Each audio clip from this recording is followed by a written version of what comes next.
Well, I'm excited to have Collins Marshall with us this morning. He is with Partnership Development Manager at JobScan. Prior to JobScan, Collins spent 10 years in finance, then used JobScan to secure a role at Procter & Gamble in Seattle. Eventually, he chose to pursue his true passion, which is helping others find purpose and community through employment. So Collins, welcome. Thanks for joining us this morning. Well, thank you so much for having me, Craig. It's a pleasure to be here. For all of you who I haven't met, which is a large majority of you, again, my name is Collins and I work for JobScan. It's an absolute pleasure to be here. The first thing I've got to say is I'm so thankful for folks like Craig, Becky, and Madeline. They really go way above and beyond to try to help people find a sense of purpose through work. And that's exactly why we're here. To us, work provides three aspects of life that are very hard to find outside of it: purpose, responsibility, and community. And we think between those three factors, it's very helpful to be in a work environment, and more important, a work environment that you truly love. So without further ado, I'm going to share some information with you. And give me a second here. I'm not quite the Zoom expert that Madeline is, so hold with me for a moment. So JobScan has a very interesting story. We were founded about 5 years ago when our founder, James, basically found himself unemployed for 3 months, on basically going from couch to couch, and unable to find something that was really meaningful for him. So for us, when we look at our purpose and our goal and our mission at JobScan, it's really to provide the best tools for the job seeker. Now, when we look at what's happening today, clearly there are a number of challenges that people face. Most notably and most obviously is we're in the midst of a pandemic.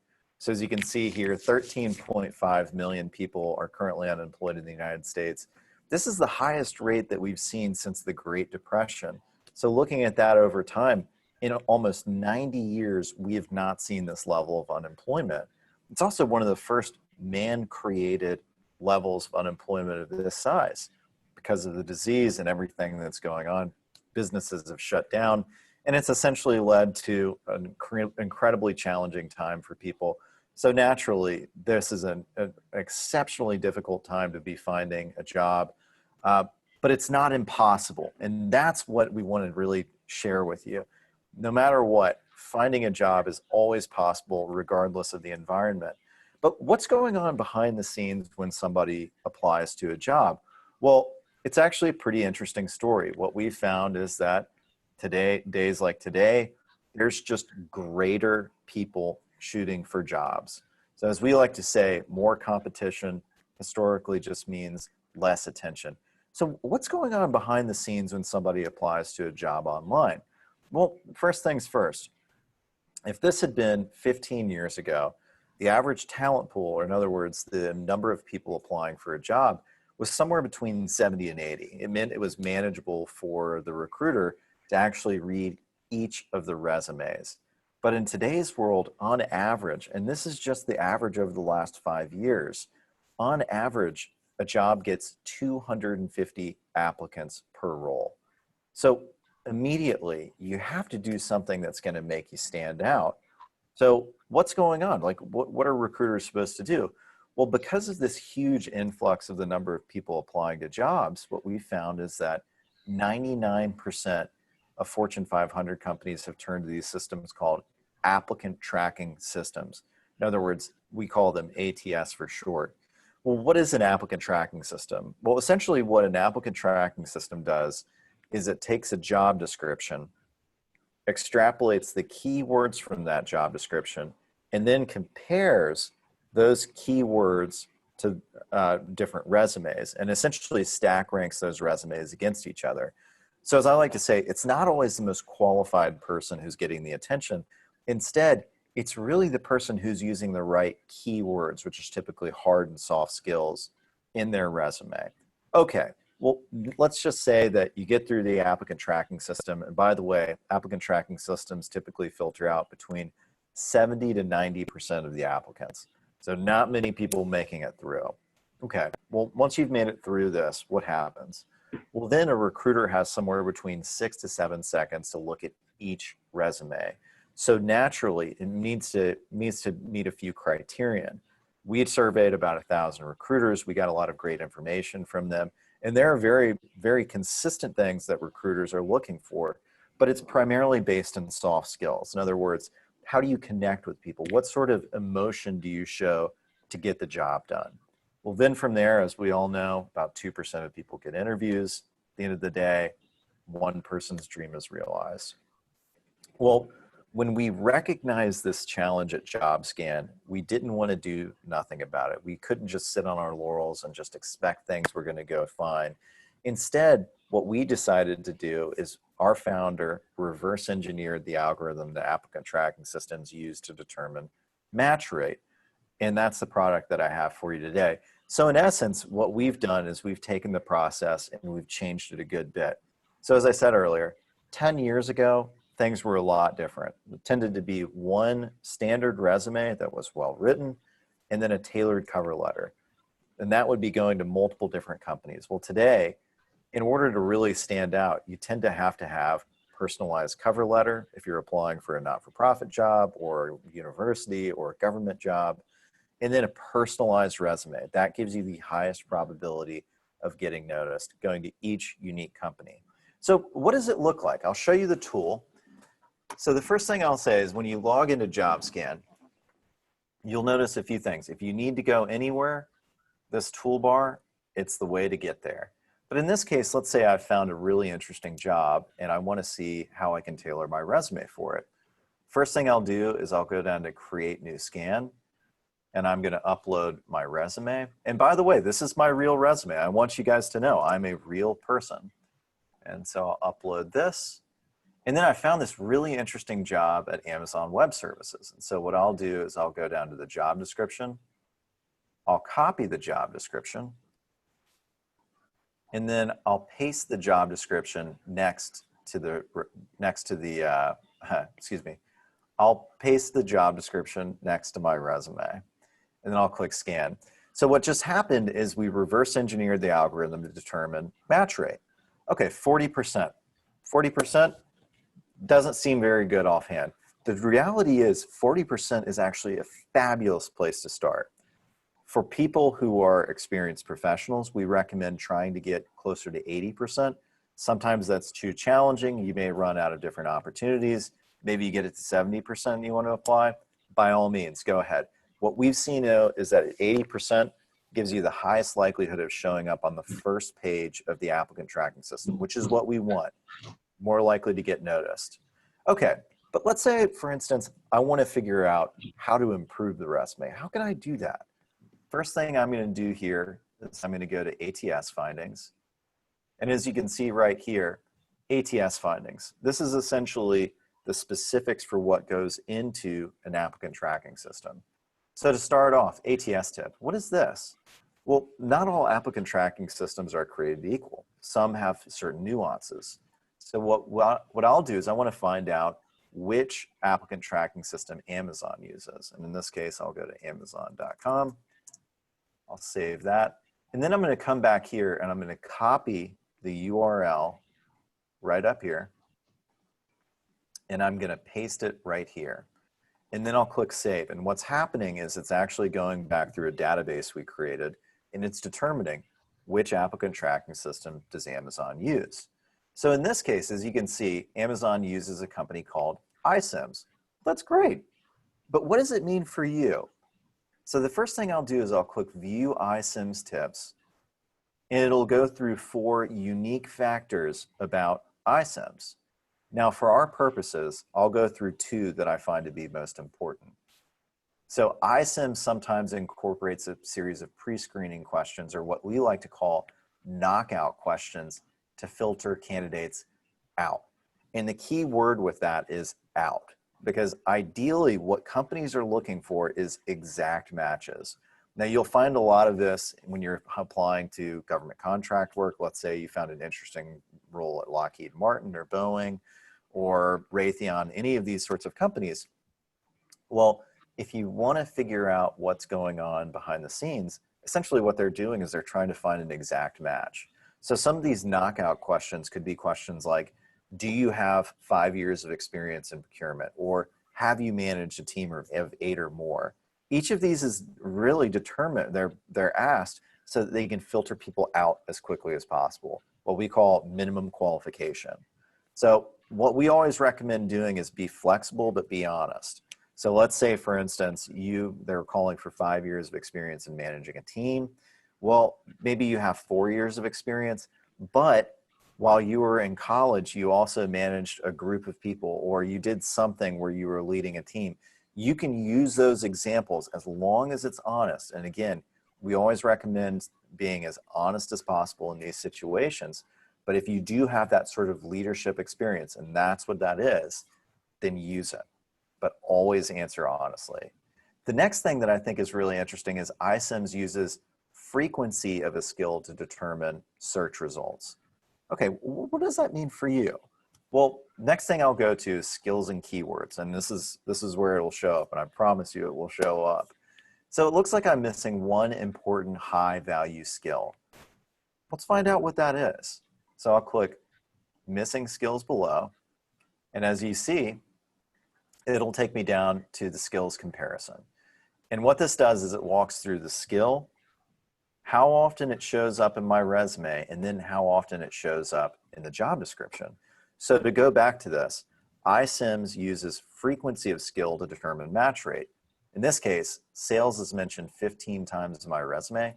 It's mentioned in the job description 7 times. So the closer I can get to 7, the better off I am. But technical is mentioned once in my resume, and it's mentioned 4 times in the job description. So the closer I can get this number from 1 to 4, the better off I'm going to be in the search rankings. And that's what we want. We want you to be at the top of the search rankings. Sales experience, it's mentioned once in my resume, twice in the job description, same with cloud, same with engineering. All of this is very interesting. But let's say, for instance, you don't quite understand what they mean with a certain word. Technical is a great example of that. It could mean a lot of different things. So what I want to do is I want to click here, and it'll actually highlight each of the areas in the job description where the word technical is mentioned. And so we can better understand the context of what they mean. So in this case, what Amazon is asking for, assuming I can get here, I'm going to have to put on my glasses, guys. I'm showing my age. So in this case, the ideal candidate will possess both sales experience and technical aptitude that enables them to drive an engagement with the CXO level as well as other software developers and IT architects. Okay, so essentially what they're saying is they want a technically biased salesperson, somebody who understands the inputs but may not understand how to construct an entire website. Let's go down a little bit further though. So as you can see, basic qualification, technical sales experience, or exposure to selling into technical customers. Okay, so this could mean maybe you have experience on the back end of engineering, or maybe you have experience presenting information that's technically biased. Okay, great. Then it goes down to preferred qualifications, technical background in engineering. Well, sorry, I'm out of luck in this case. No background in engineering, but I do have technical background in communication. So the next thing I want to do is I want to actually put this information into my resume. So I'll go over here to the left and I'll click Power Edit. And what Power Edit allows me to do is allows me to edit my resume in live fashion. So account manager, very interesting. I've actually had this as a title. And I'll put it in right here.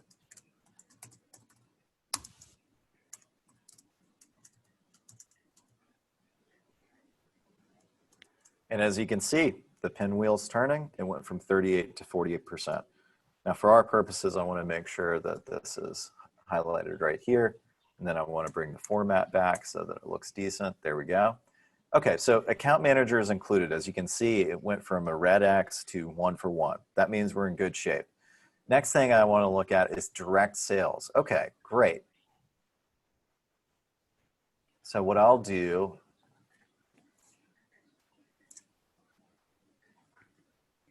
is I'll come here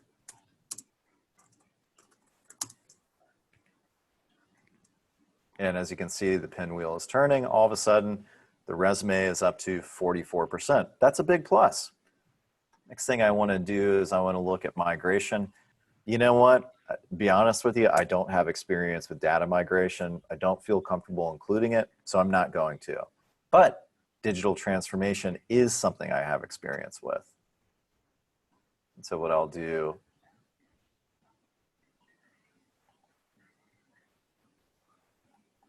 so I'll come here.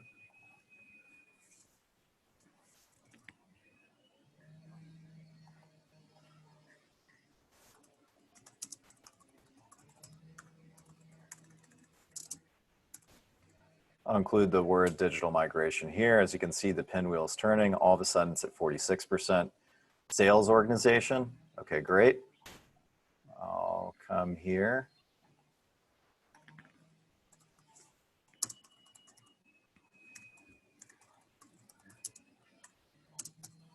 Put the word sales organization right there. Pinwheel is turning. It's at 48%.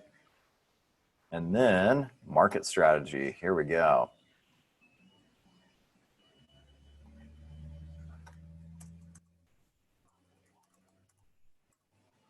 Word market strategy in there, and as you can see, the pinwheel is turning. All of a sudden, the resume is at 50%. So in about 3.5 minutes, what's happened is I've taken this resume from 38% match to 50% match. When you're searching for a job, getting it to this point is good. Now, getting it to the rest of the point becomes a little bit more challenging because you're still dealing with more nuanced words like computer science, consulting experience, things like that. If you ever need to download the document, all you have to do is click download the document. It'll save it right there. Or if you'd prefer to download a PDF, just download a PDF. It'll save right there. But for our purposes, I want to go into the tool a little bit more depth. So I'll click Save Scan. And that allows me to save the progress that I've made so far. And then from here, I want to go into a little bit more depth. So ATS findings, again, very important for us, for our purposes. Job title match, looks like the job title account manager is included in there. That's great. Education match, job requires a bachelor's degree. They found one, that's good. Section headings, file types, date formattings, all of it's important, but kind of basic stuff. The one thing I would suggest, however, is with file type, if at all possible, use what we call a live document. So think of a Google Doc or a Word document, PDF as a secondary.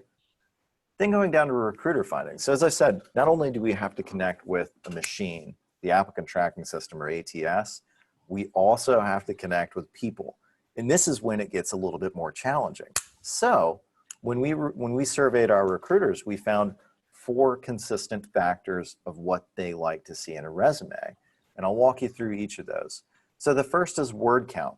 Let's say you have 25 years of experience in the working world. You've been an executive, you've had it all. No matter what your position has been, keep it below 1,000 words. This is really easy for undergrads. The hardest part is getting them to get it to like 350 words. For us, experienced hires, it can be a little bit more challenging. So we just try to recommend that you keep it below 1,000 words. Measured results. Okay, well, what do we mean by this? Well, in this case, when we say measurable results, what we mean is quantified measured results. We always recommend using a technique called STAR, just situation, task, action, and result. In other words, what was the situation you were in? What were you tasked to do? What steps did you take to accomplish that? And then what was the quantified result? Using a number is a lot easier to get somebody's attention than just saying, we had good results. That's more likely to feign inattention. But if you can quantify the result that you saw, and it could be a dollar quantification, it could be a percentage, it could be whatever it needs to be, it could be time, whatever it is, if you can quantify that percentage, you're more likely to get noticed by a company. Then job level match. Looks like I'm applying to a senior role. I've had 10 years experience, could be a great fit. Excellent, I like to hear that. Words to avoid. This is generally what I call tonality. In other words, are you putting your best foot forward? We always recommend that candidates try to do their best, to put their best foot forward, and always try to spin something in a positive direction. Show of hands, who's had a manager they didn't particularly care for at one point in their life? Just make sure that whatever you do, you don't say anything negative about the company. That's all we want. Just keep it as positive as you possibly can. Coming down here, this actually goes into a lot of depth. This is recruiter findings and premium applicant tracking systems. It's all important. It's a lot of information now. Then going down, what I'd really say is focus on the hard skills first. So all of these skill words in here. And then going down a little bit further, the soft skills. This is really what connects you with the recruiter. And typically what we found is that when a recruiter reads a resume, they'll go resume, or excuse me, they'll read the job description, they'll read 10 resumes. Read the job description, 10 resumes. Job description, 10 resumes. And that's why soft skills are so important, because they're a natural way of connecting not only with the recruiter, but with the job description. So naturally, these are great ways to put your best foot forward. So anyways, I'll take a quick pause here. Anybody have any questions? Anything coming up for anybody? Yes, I have a question. Sure. What's going on, Brian? Oh, okay. My name is Jesse Johnson, and first, thank you for all this. This is great information. So I'm kind of, with my profession, I'm kind of unique in the sense that I work for the federal government, and there's not really, the work that I do cannot be quantified, you know, and that's a struggle I've had to deal with for a number of years. And so while I completely understand and agree that putting a number to results is the best way to capture someone's attention, in my situation, I don't have that capability or anything. So what would be some suggestions on how to overcome that obstacle? Sure. You don't have to tell me anything, Jesse. I just want to put this into, I just want to think about it for a second. What exactly do you do for the government? I handle regulations and policy for a program within the U.S. Department of Labor. Oh, okay. So you're with the DOL. Okay. Yeah. So what specifically does that mean? Like what does your day in and day out look like? So, okay. Well, lately we've passed new regulations, and so let me back up. So what I do is I make sure that all 52 of our states, because we talk about Puerto Rico and DC when we talk about the federal government, I make sure that all 52 of our states are running the program effectively under the guidelines of the regulations and laws that govern the entire thing. And so I will answer technical questions that come in from all across the country, and I'm given scenarios about someone at the state level that they're dealing with, like a participant that's in one of these job training programs, and you know, a situation that comes up that's kind of in that gray area of our regulations. And interpret the regulations and help them find the best way moving forward to tackle the problems that they have. So just out of curiosity, were you an attorney or did you go to law school for this? No, I did not. I have my MBA, but no, there's no law degree that requires me to do what I'm doing. You got to be kidding me. That's just so cool. You know, like I've got to tell you, I think you've got a really cool job, and I think it's easy to make you stand out. How many requests do you get on average? Oh, lately, probably getting 25 per day, especially with the new rollout of our regulations. Oh my gosh, 25 a day. That's a lot to get back to, especially if you have to think about them really critically, right? Totally.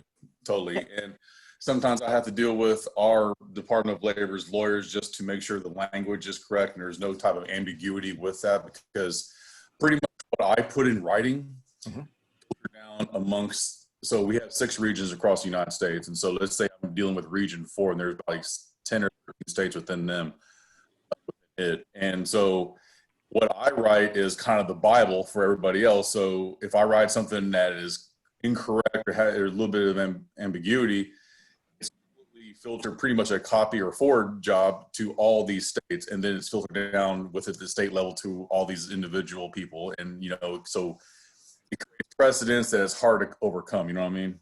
Yeah. How many people do you communicate this information to?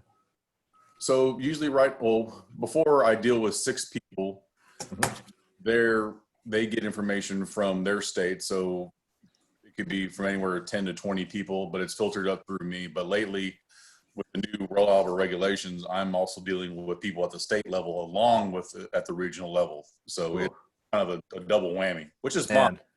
I kind of prefer it almost that way, but yeah, that's kind of going on. Okay, I've got you. So you're looking at 25 requests a day. On average, you're communicating downstream to 10 to 6 people, but it sounds like probably closer to 60 people in reality. Is that right? Sure. Okay. So, I mean, you just quantified it right there. I mean, you have to write things that cannot have any holes poked in them right now, right? Yeah, totally. I'm sorry. I'm muting and unmuting my phone at the same time. Oh, it's quite all right, man. Yeah, so think about that. I mean, you just quantified it right there. You're communicating with 25 people, or you're getting 25 requests a day from people who need you to walk them through the ins and outs of the law. So that means you have to write things in a way that kind of makes them bulletproof. So you have to think very, very critically about the policy and what questions could be asked in the way that you're writing it. And then on top of that, you're communicating through 60 people. You're, basically going to region and then sub-region. And so, I mean, to me, you've got it right there. Like, you have to have you must be a really good writer, for one. Like, you can't have this sort of job unless you're a really good writer. So I think that's a huge asset. I'll tell you what, when I first joined the federal government, I didn't know I was going to get a sub-degree in technical writing. Oh man, I was about to say, that's why I asked if you were an attorney, because it would totally make sense if you were an attorney. Like that's what attorneys do all day. They're just like writing documents that can't have holes poked in them. And I mean, to me, I would think that you could stand to get so many different types of jobs, because you're writing technical policy, you're communicating that downstream, and then you go through the revision process where it's basically like a cycle. You could write about that. I write policy for, X number of 60 people between, 6 subregions and 10 or 6 regions and 10 subregions, 60 people in total. And then affirm or, basically review 25 requests a day to make sure that all questions about policy are answered, resulting in, like 25 policy guidelines is what I would call it. But to me, it's easy to be like, I can't quantify things, but you've already quantified a lot of things for me. I mean, you basically have 60 people reporting to you. You answer questions for 60 people, and you get 25 questions a day, and you have to spend time writing it. Like, to me, that's a lot. Like, that's a lot of critical thinking. That's a lot of reasoning. Like, to me, it just sounds like you must have a pretty excellent background to be in the position that you're in, and people clearly trust you. I mean, to me, it sounds like you've got a lot of quantified results. But correct me if I'm wrong. No, I mean, when you word it like that, absolutely. And if you look at my resume, and I'm not trying to toot my own horn or anything, but I definitely have the experience at the federal level, 13 plus years, and then, a bachelor's in economics and MBA in finance with all these energy specializations and leadership attributes that are on there. It's just that's why I just kind of am so baffled. And I sometimes do think that the lack of quantifiable data within my resume is really is hamstringing me when I'm, submitting these jobs online. Yeah. May I make a suggestion for you? Absolutely. Okay, so one of the things I found really powerful, and it's amazing because you could, it could be somebody who's like fresh out of college. It could be somebody with 30 years of experience. If you sit down just with like a fresh piece of paper and write down what you've done, and you try to think about like numbers that went into it, and it could be like, X number of people reporting to you, X number of reports per day, X number of questions from, senior positions at whatever it is. If you just sit down and write out what your average day looks like, I promise you, like, the measured results will just come out.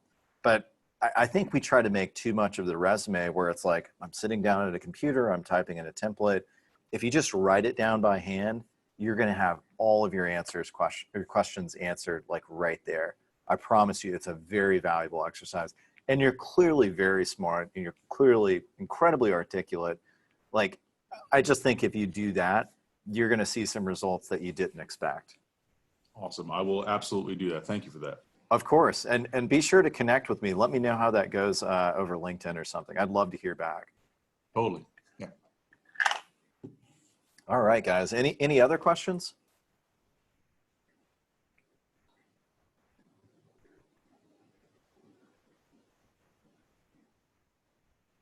Not everybody at once.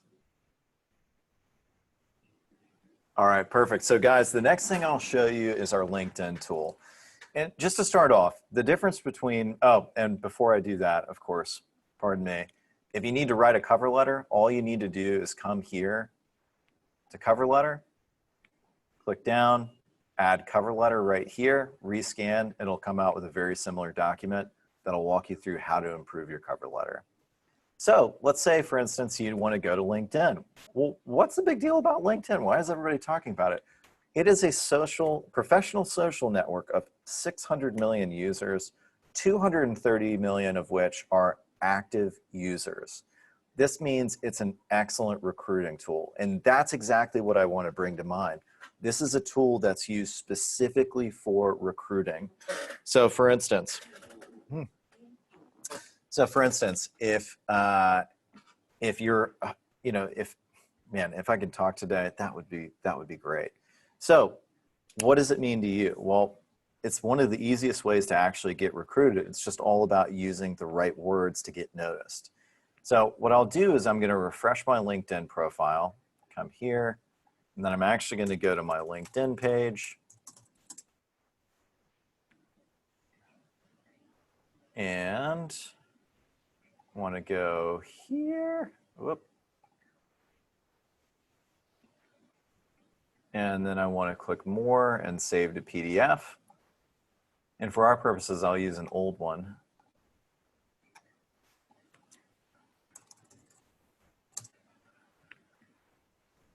So I'll upload my PDF. And next thing I want to do is I want to select at least 3 job descriptions. So the big difference between a resume and a LinkedIn profile, instead of going 1-to-1, one job description for one resume, I want to go 1-to-many, one LinkedIn profile for many different job descriptions. The more diverse the profile is, the higher likelihood that I can get noticed. So in this case, I'll use some interesting ones that I found. And then product owner, and I'll click scan. And it's going to come up with a very similar kind of profile that I can use to make a better LinkedIn profile. So just to start off, the core 4. These are absolutely necessary if you want to get recruited on LinkedIn. So think full name, first and last, profile picture, location, and industry. Why these 4? Well, at the very minimum, when recruiters seek out people, they are less likely to trust somebody who does not use their last name. They want to see what the person looks like, and I can talk to that in a second. They want to know where you are because they want to know, like, is this person going to be able to drive into work every day, or is it going to be a 4-hour commute? No 4-hour commutes. And then industry. They want to know if you've had experience in a certain industry. Profile picture is interesting. So I always recommend that people use profile pictures, not because we did some magical survey, but because of third-party research. What we've found is that people who use their profile picture end up getting about 21 times more profile views and 36 times more messages. So naturally, offhand, people want to connect with a person. They want to see what you look like. They want to know that you're a real person. Next thing I want to do is I want to go through high impact. So how can you really draw people's attention? The first thing I like to say is headline. As you can see, this is my old headline. Length is good, but I don't use the exact title account manager. Okay, great. That's an easy fix. I also don't use the word sales in my headline, which is an easy fix. So offhand, I already know there are a couple things that I can do to improve it. Then going down a little bit further, profile summary. As you can see, this is my old profile summary. It's too short, 50 words. We always recommend using 250 to 300 words. We want somebody to tell their story. We don't want it to be a novel, and we certainly don't want it to be a haiku. 250 to 300 words is a good length to really get noticed. The next thing is top skills.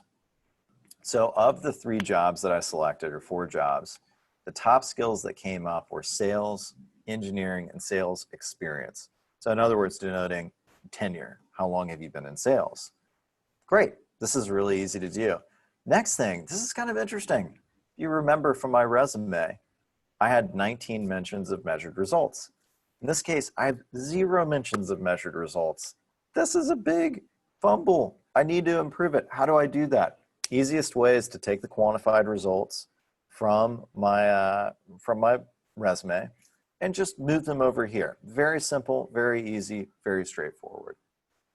Going down a little bit further, work experience, work history, had at least 3 jobs, that's a plus. No short-term gigs, that's a plus. When we say short-term gigs, like, you know, you help somebody with a project for a week or something like that. It's good to know what the project is, but at the same time, recruiters want to see something with a little bit more activity to it. Then job title match, again, had it, need to include it. Measured results, again, really important stuff. And then words to avoid. Oddly enough, proactive is really not a great word to use. Why not? Because it doesn't really tell the story. If it's proactive, why not spell out the situation that you're in and the tasks that you took, the actions that you took to actually accomplish the goal? Proactive doesn't mean anything. Writing out what proactive means does. Then to go down a little bit further, we want to display everything in a very easy fashion: the job, the date, job title, company name, and responsibilities. As you can see, missing a lot of responsibilities here. Then key skills. Again, going back to what I was just saying, these are the key skills that show up most often. And really what's happening behind the scenes is when a recruiter goes onto LinkedIn and they start searching LinkedIn for different, you know, whatever it might be, key skills typically, these are the ones that most commonly show up. So naturally, it makes sense to include these in here. That's everything from sales, engineering, sales experience, business development, strategy, even into CRM. Believe it or not, a lot of people want to know you've had experience using a CRM. Typically, that CRM they're asking for is something like a Salesforce or a HubSpot, but they're all created equal. They're all easy to learn. Using CRM in there, oddly enough, easy way to get recruited. So anyways, I'll stop here and I'll stop sharing and move it back to the screen. Guys, this is what I've got prepared today. I've got an extra 20 minutes. What questions do you have for me? Actually, that's going to be pretty, I mean, I could probably give you another 5 minutes. We don't have any other questions come in through the chat. So I could probably give you I could probably give you 10 minutes. Okay, whatever works for you. I'm on your schedule, Craig. Yeah. I have a question, Craig. Okay, Kara. I have a few. Well, thank you for being here. I'm actually a professional resume writer, and the industry is all abuzz talking about what you guys do. And so we really appreciate you being here and helping our job seekers. I have a question about the location, because, you know, I know that we're kind of prioritizing one location. What would your advice for people who are interested in more than one city? How do they handle that? Good question. So it depends.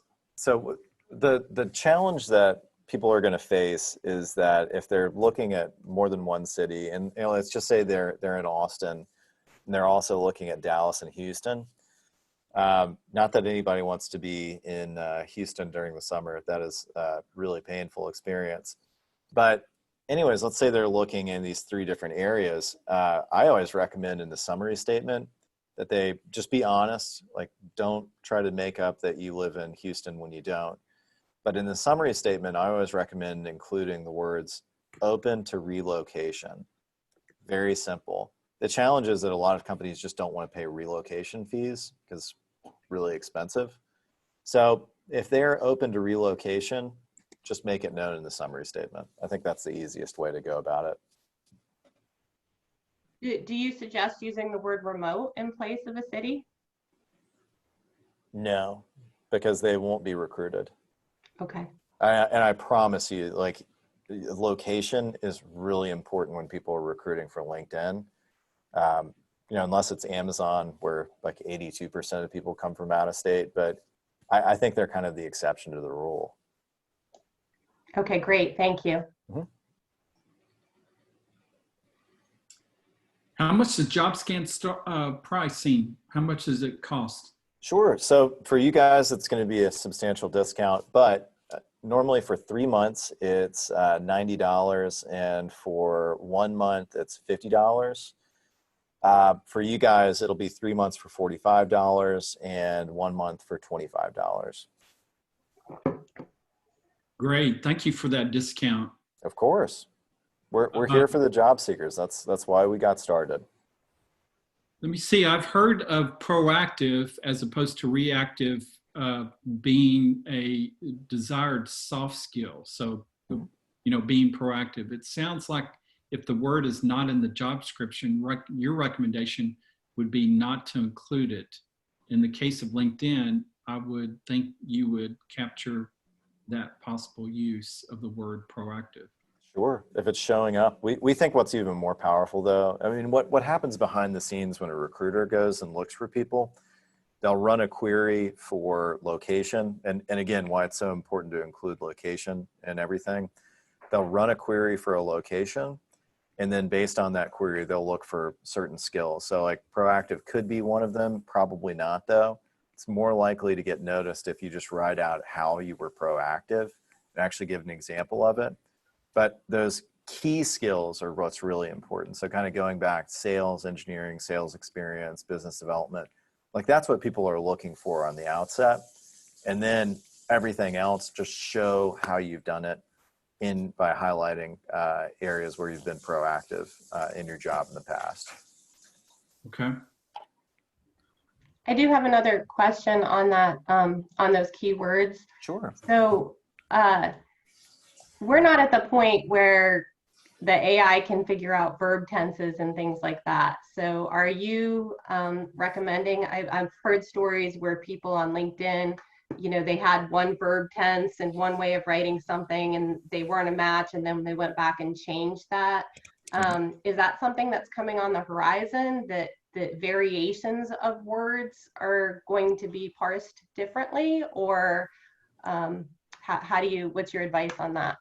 Good question. So verb tense does play a role depending on the specific applicant tracking system. So like, I just went through iCIMS as an example of an applicant tracking system, and you'll see there's no mention of verb tense.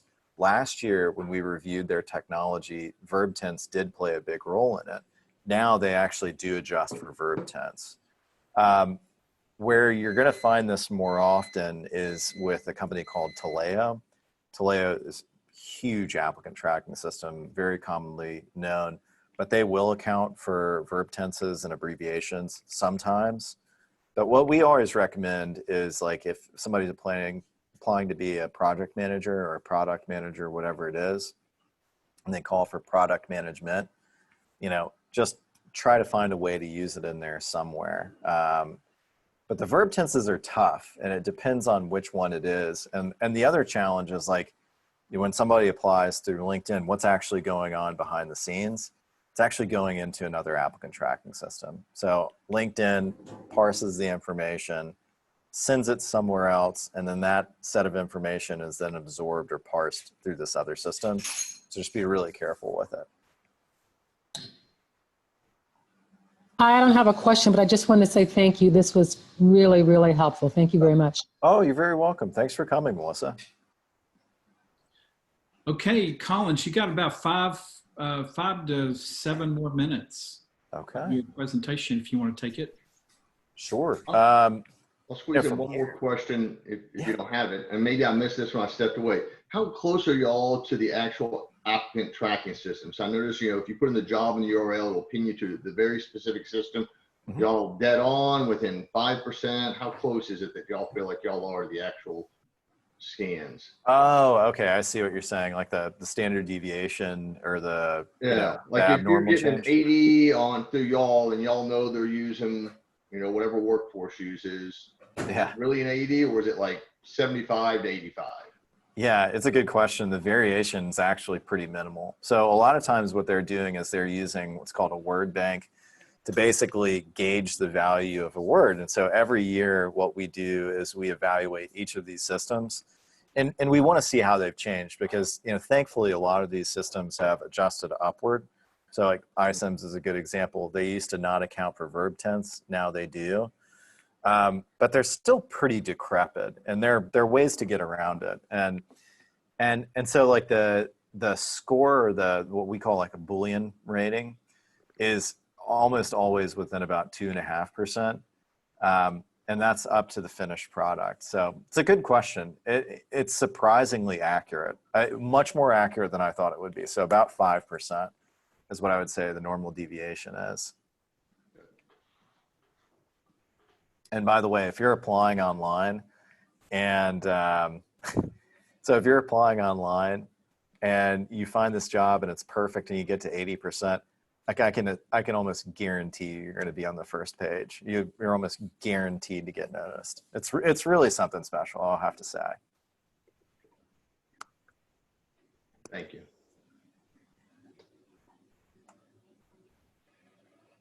All right. What other questions are coming up? That's it that I can see so far. I've Perfect. got another one. Yeah, come on, I'm Karen. always full of questions if we have time. This is terrific. I love it. What do y'all see that you're excited about coming on the horizon? Oof, man. Internally or externally? Whatever you can talk about. Okay. So it's a good question. So one of the things that we've done, and we're getting ready to come out with it, is every year we do what's called a skills match report, where, you know, like we have about 1 million users, and we collect a lot of information on it. We don't sell information. We don't do anything like that, but we collect data and we dissect it, because like we want to understand where people are applying. And every year, one of the things that we'll do is we'll look at, you know, certain jobs. And so it could be like an engineer, or, you know, software engineer, or it could be mechanical engineer. It could be, you know, account executive. And we basically look at it and then we dissect them based on company, and we're using the company to gauge industry, and then function, and we use the job title to gauge the function. So like, you know, account executive is almost always somebody in sales.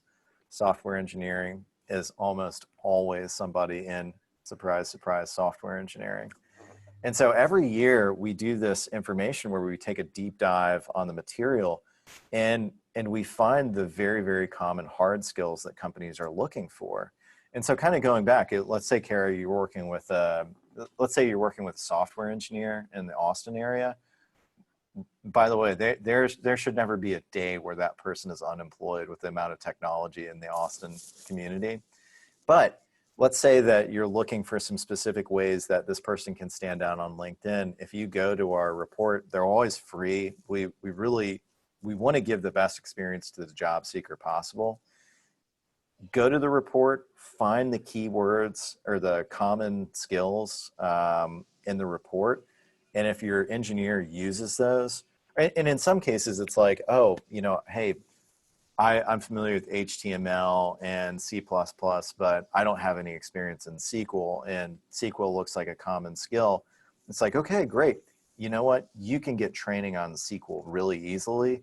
Go online, go to Udemy. There are a lot of options, and educate yourself on this product. And then go in. At least they have a background on it, and it's amazing what people learn. So for us, like, one thing that I'm really excited about, these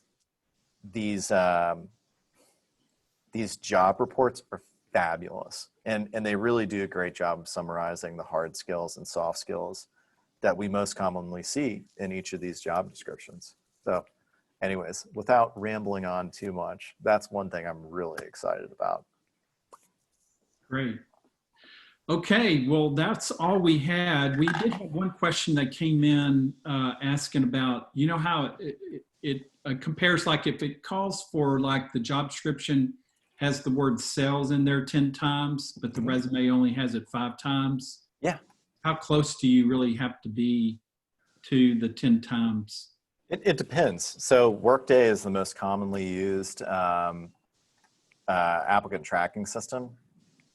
And with Workday, you only have to use it one time. With iCIMS, with Taleo, with a lot of these other ones like SAP Concur, all of these, it's a different process. So it depends on the applicant tracking system. The closer you can get, the better you are, unless you're using like a Workday, in which case, like, use it once, you're going to get noticed. So it's a pretty fascinating thing, I think. Does that answer the question? Yes, I believe so.